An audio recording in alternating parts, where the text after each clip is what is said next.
Hello everybody. आज का हमारा टॉपिक है root mean square value of AC current और virtual value of AC current, और इसी को हम बोलते हैं effective value of AC current. तीनों में से आप कुछ भी बोल सकते हो।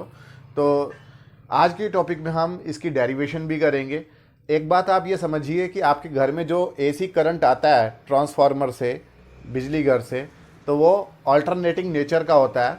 उसके लिए करंट का फॉर्मूला क्या होता है हमने पिछले टॉपिक में कवर किया था, I is equal to I naught sine omega T, या इसी को आप लिख सकते हो I is equal to I naught sine theta.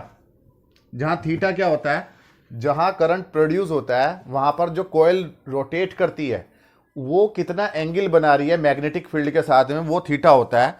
और ओमेगा होता है उसके घूमने की एंगुलर फ्रिक्वेंसी, कोयल के घूमने की एंगुलर फ्रिक्वेंसी, एसी जनरेटर की कोयल की। तो यहाँ करंट का जो फॉर्मूला निकल के आता है वो I is equal to I naught sine omega T होता है, या आई नॉट साइन थीटा होता है। तो अगर हम करंट और टाइम के बीच में ग्राफ खींचें तो ग्राफ कैसा आता है, साइनोसॉइडल ग्राफ आता है। दैट मीन्स टाइम के साथ साथ करंट जो है वो एक जीरो से एक मैक्सिमम वैल्यू, जिसे हम पीक वैल्यू कहते हैं, ये पीक वैल्यू होती है आई नॉट तक बढ़ता है, फिर घट के जीरो हो जाता है, फिर रिवर्स डायरेक्शन में बढ़ता है और फिर घट के जीरो हो जाता है। और इस पूरे प्रोसेस में को हम बोलते हैं वन साइकिल हो गई, और इसी तरीके से आगे भी चलता है। तो ये करंट की वन साइकिल है, और वन साइकिल का जो टाइम होता है उसे हम बोलते हैं टाइम पीरियड, कैपिटल टी। और ये हाफ साइकिल होती है, हाफ साइकिल का जो टाइम होता है वो t/2 होता है। अगर हम यही ग्राफ एंगल थीटा और आई के बीच में खींचें तो ग्राफ यही है। तो जो यहाँ पे टाइम t है वहाँ एंगल थीटा कितना आ जाएगा, 2π। एक्चुअली जितने टाइम में वो कॉइल पूरा एक चक्कर से रोटेट कर जाती है तो वही टाइम यहाँ पर है t, और उसके टाइम में जो एंगल बन रहा है वो कितना एंगल घूम गई है, 2π। तो 2π और यहाँ पर पाई। तो आप ये देखिए कि करंट जो है वो टाइम के साथ साथ कंटिन्यूसली चेंज हो रहा है। अगर एक रेजिस्टेंस है, इसके अंदर एसी करंट फ्लो कर रहा है, तो बार बार करंट की डायरेक्शन ए से बी की तरफ और फिर बी से ए की तरफ हो रही है। और घर में आने वाले करंट की जो फ्रीक्वेंसी है, हमारे घर में जो आता है उसकी फ्रीक्वेंसी होती है 50 हर्ट्ज, यानी कि वो एक सेकंड में 50 बार जो है उसकी डायरेक्शन कभी एक तरफ होती है फिर दूसरी तरफ हो जाती है। तो आप ये देखिए यहां से लेकर यहां तक पॉजिटिव डायरेक्शन में, यानी कि ए से बी की तरफ करंट फ्लो कर रहा है और फिर बी से ए की तरफ करंट फ्लो कर रहा है। तो कंप्लीट साइकिल में average value of AC current कितनी हो जाएगी, 0। और ये बात हमने अपनी लास्ट डेरिवेशन में प्रूव भी की थी। हाफ साइकिल के लिए हमने एवरेज वैल्यू निकाली थी, लेकिन वो जो एवरेज वैल्यू थी उसे हम बोलते हैं DC value of AC current.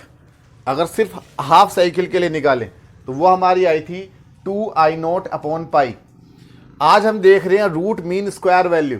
तो रूट मीन स्क्वायर वैल्यू क्या है, आप जितने भी ये करंट्स हैं, आप ये देखो, इसे अगर हम करंट को डिस्क्रीट वैल्यू मान लें कि यहाँ पर करंट की वैल्यू मान लिया 1 एम्पियर है, ये 2 एम्पियर है, यहाँ पे 3 एम्पियर है, 4 एम्पियर है, 5 एम्पियर है, और मैक्सिमम वैल्यू लेट 6 एम्पियर है। और फिर करंट की वैल्यू 6 से फिर घट रही है, 6 से डिक्रीज होके 5 हो रही है, 4 हो रही है, 3, 2, 1 और फिर 0। फिर रिवर्स डायरेक्शन में -1, माइनस का साइन मतलब करंट वापस बी से ए की तरफ आ रहा है, -2, -3, -4 and so on. Maximum value अगर 6 है तो यहाँ पे रिवर्स डायरेक्शन में भी 6 ही होगी, और फिर घटते घटते वापस 0 हो रही है।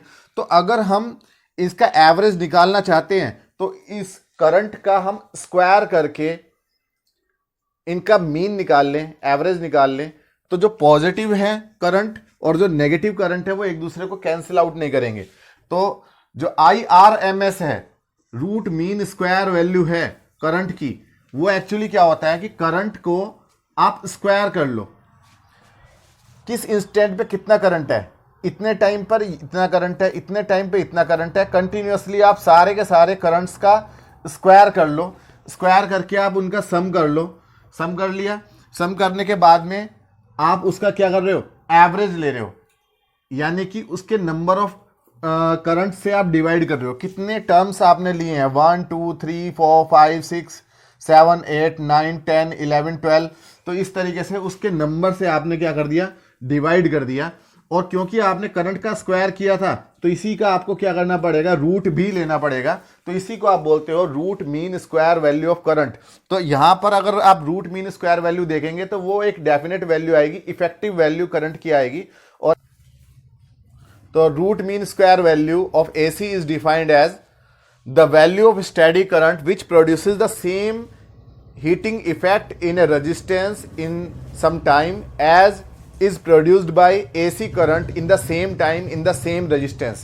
यानी कि किसी रेजिस्टेंस में ये जो करंट फ्लो कर रहा है AC करंट, वो जितना हीटिंग इफेक्ट प्रोड्यूस करेगा, अगर हम उसे इक्विवेलेंट मान लें एक DC करंट के हीटिंग इफेक्ट के सेम टाइम में, तो जो DC करंट की वैल्यू होगी वही इसकी रूट मीन स्क्वायर वैल्यू होगी या इफेक्टिव वैल्यू होगी। यानी कि एसी करंट की जो इफेक्टिव वैल्यू होती है वो हीटिंग इफेक्ट से मेज़र होती है कि कितना हीटिंग इफेक्ट ये जनरेट कर रही है। अगर हम एक तरफ एसी करंट ले रहे हैं, एक तरफ डीसी करंट ले रहे हैं, मान लिया किसी रेजिस्टेंस में से एसी करंट को पास करा रहे हैं कुछ टाइम के लिए और उतने ही टाइम के लिए हम डीसी करंट को पास करा रहे हैं, अगर दोनों सेम हीट प्रोड्यूस कर रही हैं तो दोनों की इफेक्टिव वैल्यू सेम होगी। तो यहाँ पर इफेक्टिव वैल्यू का मतलब है रूट मीन स्क्वायर वैल्यू। तो रूट मीन स्क्वायर का मतलब है पहले आपको करंट का स्क्वायर करना है, फिर उसको सम करके उसका मीन लेना है और मीन लेने के बाद में आपको उसका रूट लेना है। तो ये डिस्क्रीट वैल्यू के लिए है, लेकिन यहाँ पर करंट की वैल्यू कंटिन्यूसली चेंज होती चली जा रही है। आपको करंट की वैल्यू ऐसे तो मिलेगी नहीं 1 2 3 4 5 6 इस तरीके से डिस्क्रीट तो मिलेगी नहीं। 0 और 1 के बीच में भी करंट की कुछ वैल्यू है, 1 और 2 के बीच में भी है, 2 और 3 के बीच में बहुत सारे पॉइंट्स हैं। तो आपको क्या करना पड़ेगा, इंटीग्रेशन मेथड से रूट मीन स्क्वायर वैल्यू आपको डिटरमाइन करनी पड़ेगी। तो वो हम करते हैं, तो इसे आप नोट कर लें। तो करंट की हमें रूट मीन स्क्वायर वैल्यू लेनी है, दैट मीन्स IRMS हमें कैलकुलेट करना है। तो ये क्या होता है, करंट का स्क्वायर किया, उसका हमने ले लिया मीन, ये मीन के लिए हमने बार लगाया, मीन का मतलब एवरेज ले लिया, और उसका हम क्या ले लेंगे, रूट। तो ये हो गया रूट मीन स्क्वायर करंट। तो हम दोनों साइड्स का स्क्वायर करेंगे, तो IRMS square will be equal to I square का मीन। अब हमें इसका मीन लेना है, करंट के स्क्वायर का मीन लेना है, और मीन लेने के लिए हम इंटीग्रेशन मेथड का यूज़ करेंगे। इंटीग्रेशन में आप ये देखो कहाँ से कहाँ तक इंटीग्रेशन करना है। अगर हम 1 कंप्लीट साइकिल ऑफ करंट के लिए हम देखें तो यहाँ अगर हमने एंगल ले रखा है तो 1 कंप्लीट साइकिल होती है जब थीटा की वैल्यू 0 से लेकर 2 पाई तक होती है।